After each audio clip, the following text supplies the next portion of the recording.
అందరికి హాయ్, నేను మీ అరుణ్. ఈ రోజు అయితే ప్రశాంతంగా ఇంటికాడ కూర్చుంటే మా ఫ్రెండ్ అయితే ఫోన్ చేశాడు, రారామో మ్యాక్డొనాల్డ్ తో మ్యాచ్ ఉందని. నేను కూడా బ్యాట్ పెట్టుకుని బయలుదేరాను. తీరా గ్రౌండ్ లో చూస్తే ఒక్కడంటే ఒక్కడు కూడా రాలేదు. దీన్ని బట్టి అర్థం ఏంటంటే ఆట వచ్చినాడు ఎప్పుడు ముందుగా రాడు. నేను ఎప్పుడైనా సరే అందరికన్నా ముందుగానే ఉంటాను. దీన్ని బట్టి అర్థం ఏంటది నేను ఎంత పెద్ద ఆటగానో. ఇవన్నీ సరిపోవాలని బ్యాట్ తీసి తుప్పల్లో దాబెట్టి మేమైతే బయలుదేరాము. ఎక్కడికి బయలుదేరాం అనేది ఈ వీడియో పూర్తిగా చూస్తే మీకు కూడా అర్థం అవుతుంది. ఎవరి పొలాల్లో వాళ్ళు పని చేసుకుంటే చాలా బిజీగా ఉన్నారు. మేమే బేవర్సలు తిరుగుతున్నాం ప్రతి పొలము. ఇక్కడ వస్తున్న పిల్లల్ని అయితే దారుణంగా అయితే పరిగెత్తించాను. ఎందుకు పరిగెత్తించానని తర్వాత చెప్తాను చూడండి.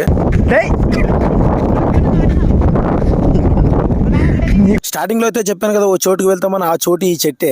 ఈ చెట్టు పళ్ళ కోసం అయితే మేము వచ్చాము. కింద అయితే పళ్ళు చాలానే పడ్డాయి, కానీ పళ్ళకు మట్టి చాలా అంటుకుంది. ఈ పండ్లు టేస్ట్ అయితే చాలానే బాగున్నాయి. ఎలాగైనా సరే చెట్టు పైన ఉన్న పండ్లను ఎలా కిందకు పడేయాలని ప్లాన్ చేసాము. మా ఫ్రెండ్ లుంగి అయితే తీసుకొని ఎక్కడ పండ్లు ఉన్నాయో అక్కడ పట్టుకున్నాము. నేనైతే చెట్టు పైకి ఎక్కి బానే కడిపాను. అవన్నీ ఒకే చోట బానే పడ్డాయి. పండ్లు అయితే చాలా దండిగానే తీసుకున్నాము. ఇవన్నీ పళ్ళు మేమే తినలేండి.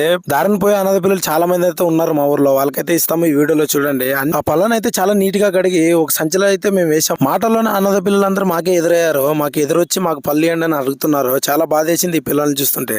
ఫ్రీగా వస్తే ఫినాయిల్ తాగే బ్యాచ్ మా బ్యాచ్. వీళ్ళేం అనాథ పిల్లలు కాదండి, అంతా మా ఫ్రెండ్సే. చెట్టు దగ్గరికి అయితే ఇంతమంది రానివ్వరు. అందుకే మేము ఇద్దరమే వెళ్లి తెంపుకొచ్చాము. ఇంతకు మ్యాచ్ గురించి చెప్పలేదు కదా. 8 వరకు 146 అయితే కొట్టారు మ్యాక్డొనాల్డ్ లో. తెలుసు కదా మన గురించి. ఇంకా ప్లీజ్ వెళ్ళేటప్పుడు మన ఛానల్ తప్పకుండా సబ్స్క్రైబ్ చేసుకుని వెళ్ళండి.